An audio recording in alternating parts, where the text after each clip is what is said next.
আজকের recipe chicken মহারানি।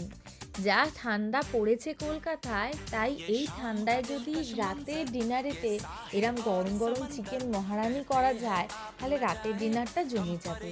কাল রাতে আমি বানিয়েছিলাম, আজ তোমাদের সাথে রেসিপিটা শেয়ার করছি।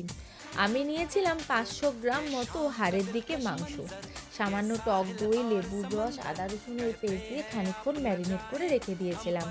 আর কড়াই বসিয়ে একটু মশলা করে নিলাম।